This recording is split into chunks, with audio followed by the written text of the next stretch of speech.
کہ اللہ کی رضایت اور رضامندی کیسے حاصل ہو؟ یہ ایک سوال ہے۔ ہر عبادت کی قدر و قیمت کا دار و مدار جو ہے وہ اس کی قبولیت کے اوپر استوار ہوتا ہے۔ یعنی آپ نے عبادت انجام دی ہے خداوند متعال کے حضور، لیکن اگر اس عبادت کو شرف قبولیت نہیں ملا تو اس عبادت کا کوئی فائدہ نہیں ہے۔ لہٰذا عبادت کی قبولیت کا دار و مدار اس چیز پر ہے کہ انسان نے اس عبادت کو کس نیت کے ساتھ اور کس خلوص کے درجے کے ساتھ انجام دیا ہے۔ لیکن ان عبادات میں بھی سب سے بڑی عبادت جو ہے وہ عبادت نماز ہے۔ یعنی نماز اگر انسان کی قبول ہو جائے اور یہ نماز اگر ارتقائی درجے پر فائز ہو جائے تو پھر انسان کی دیگر عبادات بھی قبول ہو جائیں گی، دوسری عبادات بھی خداوند متعال کی بارگاہ میں پہنچ جائیں گی۔ لہذا ارشاد ہوتا ہے ان قبلت ما سواہا و ان ردت ما سواہا، کہ اگر نماز کو خداوند متعال کی بارگاہ میں قبول کر لیا جائے تو باقی عبادات بھی آپ کی خداوند متعال کی بارگاہ میں قبول ہو جائیں گی۔ اور اگر اس نماز کو خداوند متعال کی بارگاہ میں دھتکار دیا جائے اور اس کو واپس کر دیا جائے کہ یہ نماز اپنی کیفیت اور شرائط پر مشتمل نہیں ہے تو باقی عبادات بھی اسی طرح سے دھتکار دی جائیں گی کہ یہ بھی قابل قبول نہیں ہے۔ پھر احادیث کی روشنی میں ان تمام کے اوپر جو امتیاز رکھتی ہے وہ ولایت ہے، کہ ولایت کے بغیر اگر یہ عبادات انجام دی ہیں تو ان عبادات کا کوئی فائدہ نہیں۔ اور پھر یہی قول وہاں پر بھی صادق آتا ہے کہ ان قبلت ما سواہا، اگر آپ سے ولایت کو قبول کر لیا گیا تو باقی آپ کے اعمال بھی اسی ولایت کے طفیل قبول کر لیے جائیں گے، اور اگر آپ کی ولایت کو رد کر دیا گیا تو باقی اعمال بھی خداوند متعال کی بارگاہ میں شرف قبولیت تک نہیں پہنچیں گے، چونکہ یہ ولایت ہی وہ چیز ہے کہ جس کے ذریعے سے اعمال کو تولا جا سکتا ہے، سنجش کی جا سکتی ہے کہ آیا یہ اپنے اصلی معیار اور اصول کے مطابق انجام دیے گئے ہیں یا انجام نہیں دیے گئے۔ لہذا نماز، روزہ، حج، زکوٰۃ، خمس، جہاد، ان تمام عبادات کی قبولیت کا دار و مدار ان کی تاثیر میں ہے، اور ان کی تاثیر کا دار و مدار خود ولایت اہل بیت علیہم الصلاۃ والسلام میں ہے۔ پس اعمال کی قبولیت وہ تمام شرائط جو انسان نے مد نظر رکھی ہوئی ہیں، مثلا نیت ہے، انسان نے نیت کے ساتھ عبادات کو انجام دیا ہے، چونکہ کہا جاتا ہے روایات میں ہے کہ انما الاعمال بالنیات، کہ اعمال کا دار و مدار نیات کے اوپر ہے۔ انسان نیت خیر کے ساتھ، خالص نیت کے ساتھ، خداوند متعال کی عبودیت کے ساتھ قرب کے حصول کے لیے مکمل 30 دن روزے رکھتا ہے اور 30 دن مکمل نمازیں، نوافل، تہجد، اذکار، تمام چیزوں کو مکمل پابندی کے ساتھ انجام دیتا ہے، لیکن ان میں ولایت کا اگر درجہ نہیں ہے تو یہ سب کے سب انسان کے لیے دھتکار دیے جائیں گے اور ٹھکرا دیے جائیں گے۔ لیکن اگر ان تمام اعمال میں ولایت محمد و آل محمد شامل ہے تو اب ان کو یہ موقع ملا ہے کہ یہ پرواز کریں اور خداوند متعال کے حضور پہنچ کے اس بندے کی شفاعت کا ذریعہ بنے۔ لہٰذا اگر انسان یہ چاہتا ہے کہ اس کے یہ اعمال درجہ قبولیت پر فائز ہوں، اس درجہ قبولیت پر کہ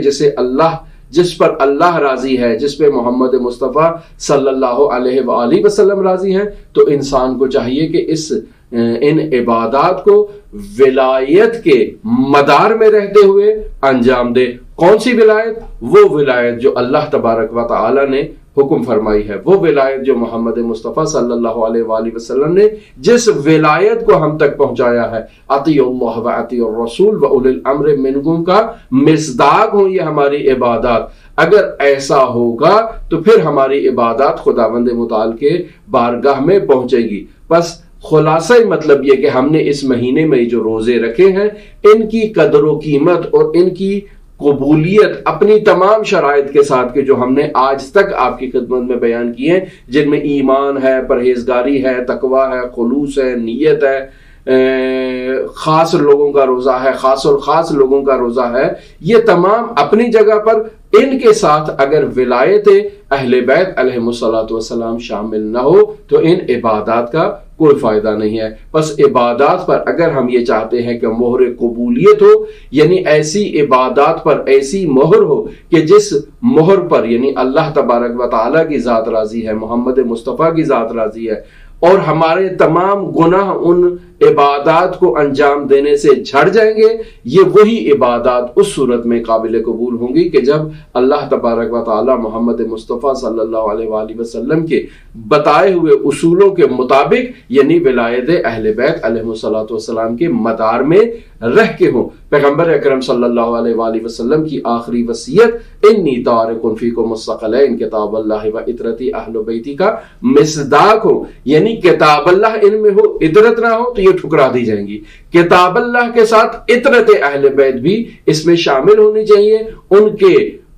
ولایت کے مدار کے اوپر رہ کر یہ عبادات اگر انجام دی ہوں تو اللہ بھی اس پہ مہر تائید ثبت کرے گا، محمد مصطفیٰ بھی اس پہ مہر تائید ثبت کریں گے، اور یہ عبادات آپ کے تمام گناہ بھی معاف کرائیں گی اور آپ کو ملکوت تک لے جائیں گی اس فرشی زمین سے۔ لیکن اگر اس میں ولایت نہیں ہے تو پھر یہ آپ کو بھوک ہے، آپ کو پیاس ہے، آپ کے زبان میں تشنگی ہے، اور یہی چیزیں باقی رہ جائیں گی، اس کے علاوہ کچھ نہیں ہے۔ یعنی انسان نے بھوک بھی برداشت کی، تشنگی بھی برداشت کی، تہمت سے بھی اجتناب کیا، افتراء سے بھی اجتناب کیا، غیبت سے بھی اجتناب کیا، تمام قبیح امور سے بھی اجتناب کیا، لیکن اس پہ اہل بیت علیہ الصلوۃ والسلام کی مہر جب تک ثبت نہیں کروائی، یعنی ان کی ولایت اور ان کی تعلیمات کے مطابق ان اعمال کو انجام نہیں دیا، تو خداوند متعال اس شخص سے کہے گا کہ تو نے ان اعمال کو محمد مصطفیٰ صلی اللہ علیہ وآلہ وسلم کی اس آخری وصیت کے مطابق انجام نہیں دیا،